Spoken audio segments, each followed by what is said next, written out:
Hey Indian Creek 8th grade students, it's Professor Blazek back again with another writing tutorial video. Today we're going to be working on step 6 of your essay on The Ones Who Walk Away from Omelas. In the last video we talked about how to write a really strong introduction. This is going to be the second part of that video where we're going to be looking at how to write a really engaging conclusion. Because remember, we talked about that your introduction and conclusion might not seem as important as the main body of your essay, but just like the pieces of bread in a sandwich, if you have really good, well-made bread, it makes the whole sandwich that much better. If you have a really good introduction and conclusion, that will make your essay that much stronger. So let's jump right into it. So your conclusion is very important because just as your introduction was the first impression you make upon a reader to try and draw them into your essay, your conclusion is important because it is the last impression you're going to make upon a reader. And most people, when they're reading, what really will stick out to them is the first things that they read and the last things that they read. So what you really want to try and avoid is having a really strong start and middle to your essay, make some great points, and then end on a confusing or poor conclusion, because that can really just sour the whole essay overall. Your conclusion needs to wrap up your essay by tying your entire argument together one final time, just really hammering home your main points. And like an introduction, it's 3 pieces that you will need for a conclusion, but they're in somewhat of a reversed order from your introduction, and you'll see what that means as we move through. So the first thing that you do in writing a conclusion is restate your thesis. And again, this should be 1 to 2 sentences long. Again, reminding your reader of your main topic and your main points, your main overall message, because your thesis is your entire essay boiled down into a sentence or 2. Never copy your original thesis word for word from your introduction. A reader will notice this, and it will really be off-putting, because they'll ask, why are you repeating the exact same information again, word for word? And really the best way we can describe this is just laziness. So you can see here in my document that I have my original thesis on top and then a revised version of that thesis below it. So in the original thesis, I say, in The Ones Who Walk Away from Omelas, an otherwise perfect society defined by joy, innovation, and communal goodwill relies upon a single child to be locked away to a life of misery. This child's hopelessness in existence maintains the lives of all other citizens of Omelas, and it is for this reason that it would be a grave mistake for the child to ever be freed. Now in my revised thesis, I talk about all the same things, but I reorder the information and reword the information while still getting the same overall effect. So in the revised thesis, I say, the imprisoned child of Omelas provides a reprieve from experiencing any form of misery or ill fortune for the remainder of the city's inhabitants, because the child itself lives a life entirely composed of hardship. So you can see that this sentence here in my revised thesis relates to all of this information up here in my original thesis. It's the same idea, but it's reworded. Now, I finished my revised thesis by saying, because of the requirement that this child exist in its current state for the lives of all others to be perfect, the possible release of the child would bring the downfall of the rest of the city, which makes freedom for the child a less sensible choice. So again, my second sentence in my revised thesis relates to the second part of my original thesis. Again, same idea, just reworded. So what we will do is I will copy my revised thesis here. We can jump over to our conclusion in your packet. You can scroll down so we can make sure everything fits. Paste it in, and that's the first step for your conclusion. Now, the second part that goes into writing a conclusion is to review your main points. This should be 2 to 3 sentences. This relates very closely to the preview of your main points, the background information that you gave in your introduction. So again, you're reminding your reader of the points that you made. You don't need to be super specific. This is much more of a summary, but you also don't want to be too broad where you're not relating very well to what you have said in the rest of your essay. So just try and pick 2 to 3 important points, 2 to 3 important sentences, and really drive home your important ideas. And then again, just to repeat what I said before in restating your thesis, don't copy anything word for word from the body of your essay. This part of your conclusion should be related to everything that you've been saying, but you don't ever want to get into a position where you're repeating something that you've already said because your readers already read it. And again, it just sounds like lazy writing.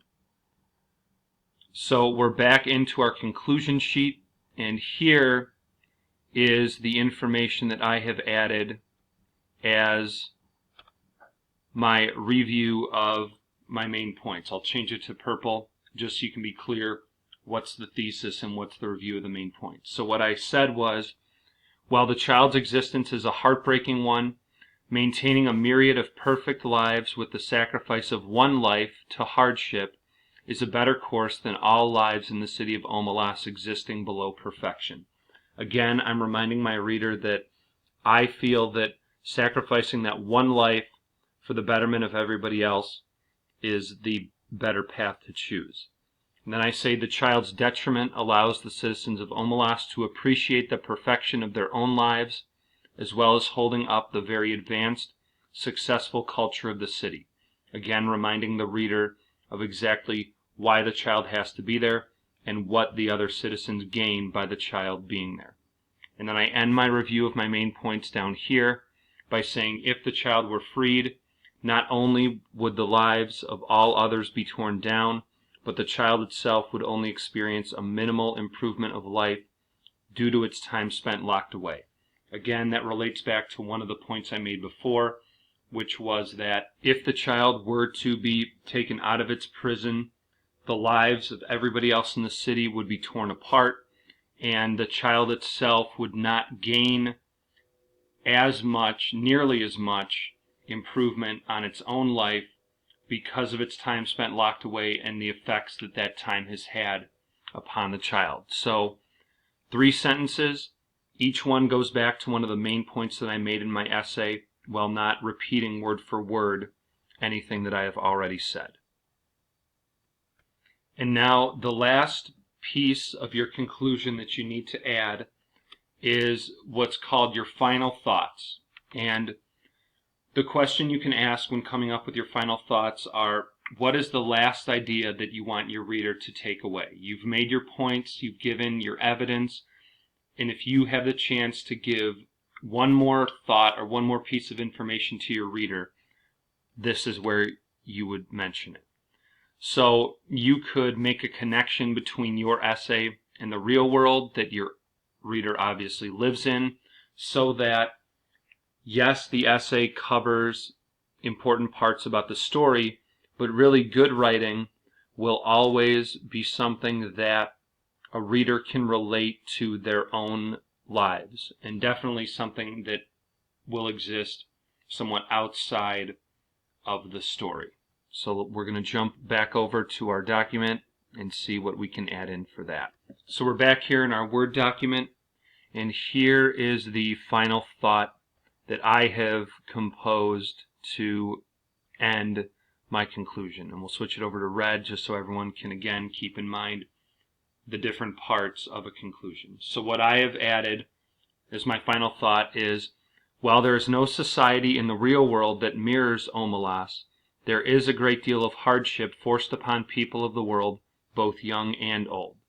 If the chance were given to cities or countries for a single citizen to be locked away to a life of misery for the betterment of the rest of the citizens, where sadness and disease were wiped out entirely, the majority, if not all, of the world would look upon this chance as a way to improve the quality of life immensely.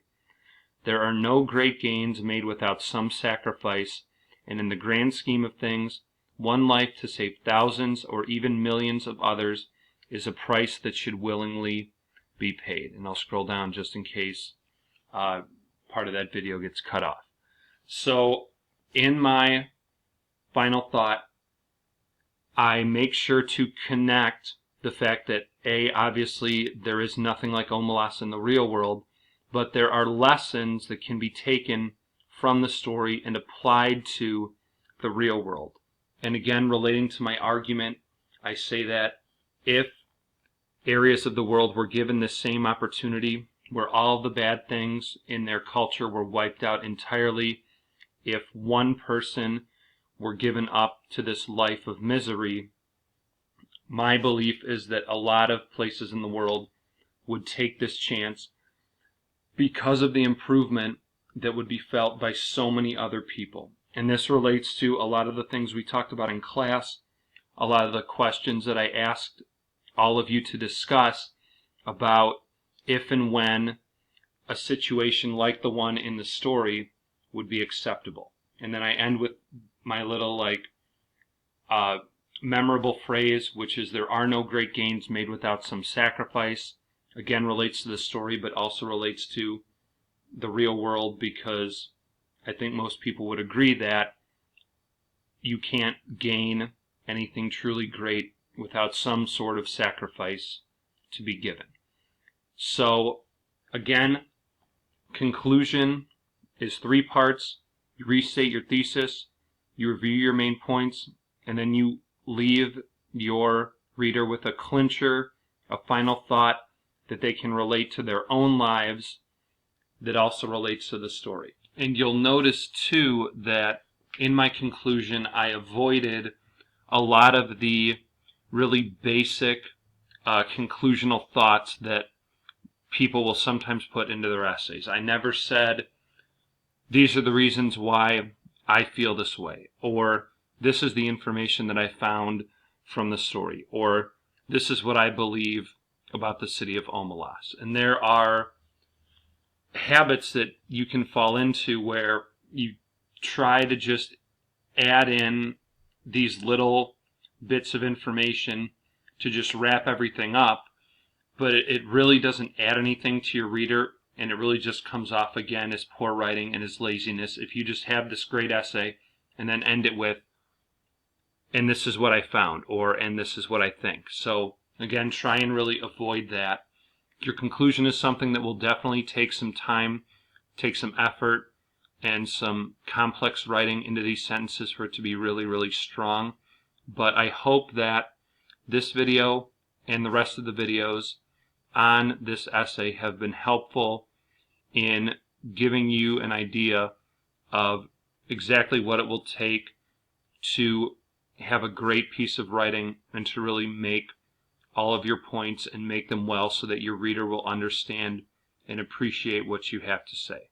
So one more time, this has been Professor Blazek. I want to thank you for watching. Again, I hope it's been very helpful seeing these videos, and I want to wish you all good luck in writing your conclusions so you can get ready to start typing your rough drafts.